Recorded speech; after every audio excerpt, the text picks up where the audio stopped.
The Lara Cancer Treatment Center, BLCTC, and its owner Medcorp Limited have been found negligent in the death of businessman Ricardo "Smokey" McKenzie.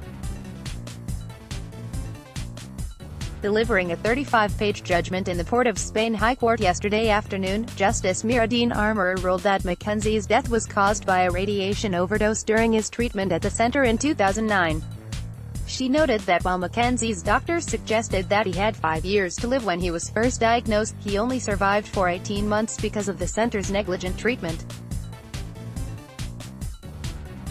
McKenzie's wife Lisa and 2 daughters Ornella and Daniela are seeking almost $20 million in compensation, including $500,000 that was expended on his medical treatment and just over $16 million in loss of his earnings.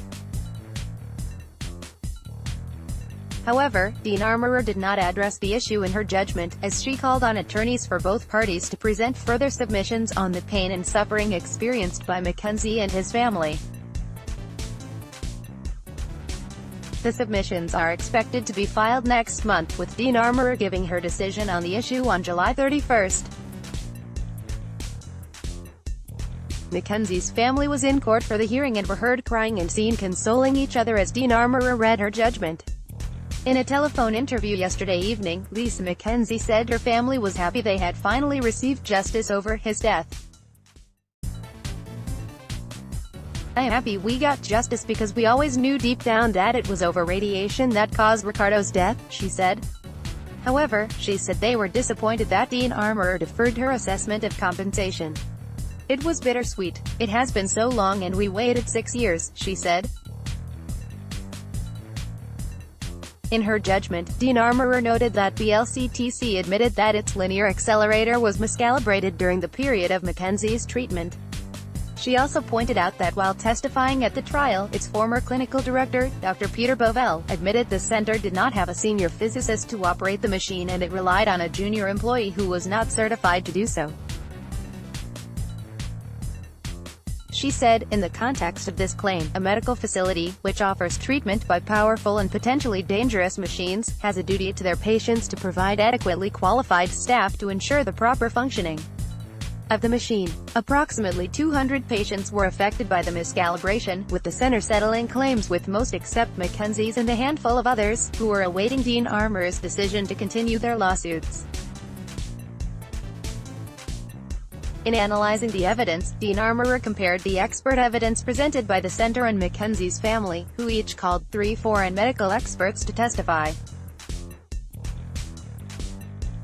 She noted that the center's witness, Dr. Khalil Sultanam, from Canada, questioned why McKenzie only showed symptoms of radiation necrosis 10 months after he was exposed to 13.9% more than his recommended dose of radiation. Sultanam also claimed it was abnormal to contract radiation necrosis from a radiation overdose. There was, however, no expert explanation for the possible occurrence of radiation necrosis apart from the radiation treatment to which the deceased had submitted in September 2009.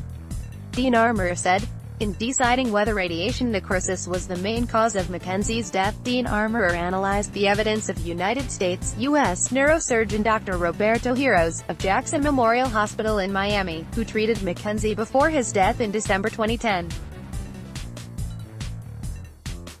In his testimony, Heroes maintained that McKenzie's case was the worst case he had encountered in his then 40 years in his profession.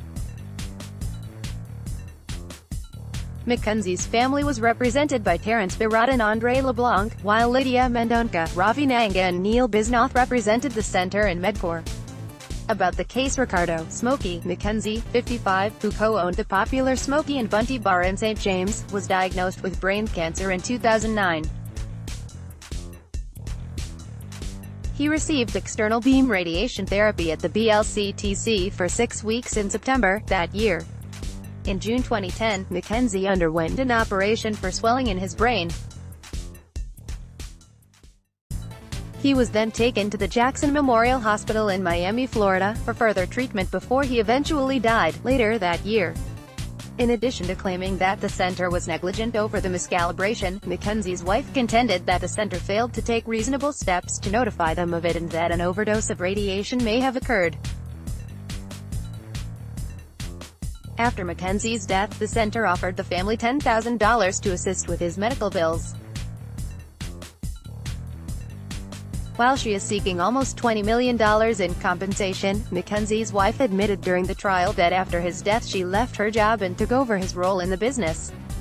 The lawsuit was filed weeks after former Health Minister Dr. Fuad Khan announced that there was the possibility that almost 200 patients who sought treatment at the BLCTC could have been exposed to potential late effects of irradiation. His statement was based on the findings of a PAHO investigation conducted in September 2010 after discrepancies over a possible miscalibration were raised. The BLCTC had admitted that it was aware of a small miscalibration on its linear accelerator but promptly sought to have it adjusted, checked, and verified at a calibration laboratory in the United States.